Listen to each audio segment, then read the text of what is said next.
నమస్తే అండి. Welcome back to Ashwini thoughts. మేము చాలా బాగున్నామండి. మీరందరూ కూడా బాగుండాలని ఆ లక్ష్మీ గణేష్ని శ్రీ కొమరవెల్లి మల్లన్న స్వామి జ్యోతిష్యాలయం తీరని సమస్యలకు ప్రత్యేకమైన హోమాలు చేయబడును. భార్యాభర్తల వశీకరణ, ప్రేమ వశీకరణ, కుటుంబ వశీకరణ, డబ్బు వశీకరణ, పెళ్లి, సంతానం వశీకరణ, ఇంకా ఎటువంటి సమస్యకైనా ప్రత్యేకమైన వశీకరణలు చేయబడును. నమ్మిన వారు దూరం కావడం, ఇంకా ఎటువంటి సమస్యలకైనా పూజలు చేయబడును.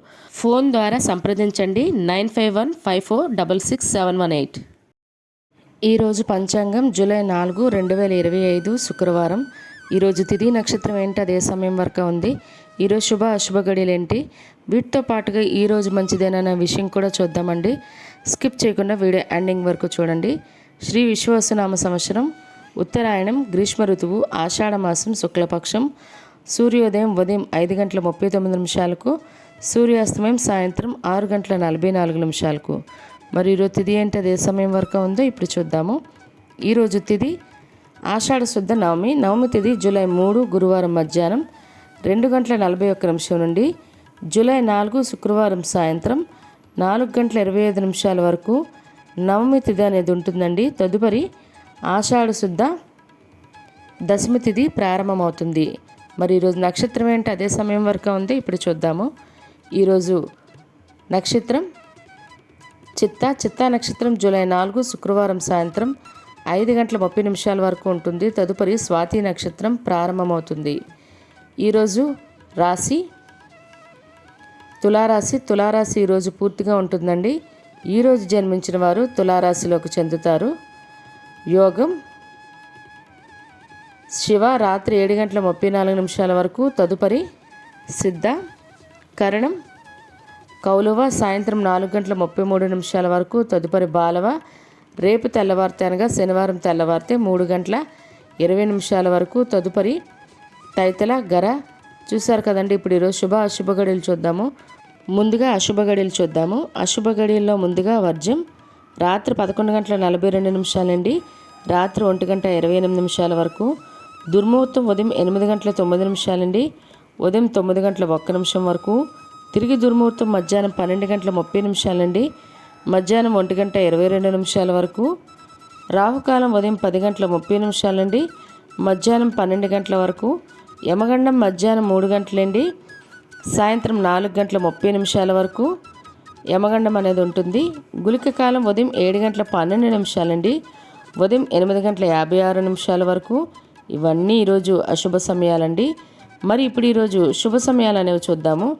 శుభ సమయాల్లో ముందుగా బ్రహ్మముహూర్తం తెల్లవారితే 4:14 నుండి తెల్లవారితే 5:02 వరకు. అమృత గడియలు ఉదయం 10:23 నుండి మధ్యాహ్నం 12:07 వరకు. అభిజిత్ ముహూర్తం ఉదయం 11:54 నుండి మధ్యాహ్నం 12:46 వరకు. ఇవన్నీ ఈరోజు శుభ సమయాలండి. మరి ఇప్పుడు ఈరోజు ప్రశ్న అనేది ఇప్పుడు చూద్దాము. ఈరోజు ప్రశ్న, తిరుమల కొండలు ఏ శ్రేణికి చెందినవి? Option A Nilgiri, B Seshachalam, C Vindhya. మరి ఈ ప్రశ్న కరెక్ట్ సమాధానం తెలిస్తే మీకు కింద కామెంట్ బాక్స్లో కామెంట్ చేయండి. మీరు కూడా ప్రశ్న అడగాలంటే అశ్విని రాపేట ఇన్స్టా పేజ్లో తెలుగులో మీ ప్రశ్న, మీ పేరు, మీ జిల్లా పేరు పెట్టి అడిగినట్లయితే అదే ప్రశ్న మన యూట్యూబ్ ఛానల్లో ప్రసారం చేస్తామండి. మరి నిన్నటి అడిగిన ప్రశ్నకు సమాధానం ఇప్పుడు చూద్దాము. నిన్నటి ప్రశ్న, పద్మావతి దేవి తండ్రి ఎవరు? దీనికైతే జవాబు ఆప్షన్ సి ఆకాశరాజు అండి. మరి ఈ ప్రశ్న కరెక్ట్గా సమాధానం చెప్పింది ఎవరు ఇప్పుడు చూద్దాము. సిహెచ్ అరుణ గారు, మూర్తి దుర్గా గారు, త్రినాథ్ పొన్నాడా గారు, మరియు మాణిక్యరత్నం గారు, మరియు అశోక్ దింటకుర్తి గారు, మరియు లక్కా రమేష్ గారు, మరియు మంగళ గారు, మరియు రామారావు గారు, మరియు శోభారాణి గారు ఈ ప్రశ్నకైతే కరెక్ట్గా సమాధానం చెప్పారండి. మరి ఇదే ప్రశ్న మీ కుటుంబ సభ్యులు మరి పిల్లలు అడిగి వాళ్ళకి కూడా పురాణాల పట్ల అవగాహన అనేది పెంచండి. ఇక్కడ వరకు వీడియో చూస్తున్నారంటే మీకు వీడియో నచ్చే ఉంటుంది. ప్లీజ్ లైక్ చేసి వీడియోని కంటిన్యూ చేయండి. వీడియో లైక్ చేస్తేనే నాకు వ్యూస్ వస్తాయండి. Please request. మరి ఇప్పుడు ఈరోజు ప్రత్యేకతలు అనేవి ఇప్పుడు చూద్దాము. ఈరోజు అల్లూరి సీతారామరాజు గారి జయంతి అండి. అదేవిధంగా నటి మంజుల గారి జయంతి కూడా ఈరోజు. మరియు ఈరోజు సంగీత దర్శకుడు ఎంఎం కీరవాణి గారి పుట్టినరోజు అండి. ఆయనకు మన ఛానల్ తరపున పుట్టినరోజు శుభాకాంక్షలు అయితే తెలియజేస్తున్నాను. ఇదే కాకుండా ఈరోజు పుట్టినరోజు మరి పెళ్లిరోజు జరుపుకుంటున్న వారందరికీ కూడా మన ఛానల్ తరపున శుభాకాంక్షలు అయితే తెలియజేస్తున్నానండి. మరి ఇప్పుడు ఈరోజు మంచిదేనన్న విషయం చూద్దాము. ఈరోజు ఏవైనా చిన్న వ్యాపారాలు ప్రారంభించుకోవడానికి మంచిదేనండి. అదే ఉద్యోగాలకైనా ఎగ్జామ్స్కైనా అప్లై చేసుకోవాలన్నా, నూతన ఉద్యోగాల్లో జాయిన్ అవ్వాలన్నా కూడా మంచిదే. అదేవిధంగా ఎగ్జామ్స్కి అంట్లకి అప్లై చేసుకోవడానికి మంచిదే. మరియు ఇళ్ళ స్థలాలకి రిజిస్ట్రేషన్ చేసుకోవాలన్నా వాటికి సంబంధించి అడ్వాన్స్లు ఇవ్వాలన్నా కూడా మంచిదేనండి. మరియు మనకి 6వ తారీఖు ఆదివారము ముక్కోటి ఏకాదశి, తొలి ఏకాదశి అయితే ఉంది కదండి. మరి తొలి ఏకాదశి ఉపవాసం చేయాలనుకునే వాళ్ళు 5వ తారీఖు అంటే శనివారం దశమి ఆ రోజు ఒంటిపూట చేసి ఏకాదశి ఉపవాసాన్ని కంటిన్యూ చేయాలండి. మనం అన్ని ఏకాదశులు చేసిన ఎంత ఫలితం వస్తుందో ఈ తొలి ఏకాదశికి చేసిన అంత ఫలితం అయితే వస్తుంది. తప్పకుండా ఏకాదశి ఉపవాసాన్ని అయితే ఆచరించడానికి ప్రయత్నించండి.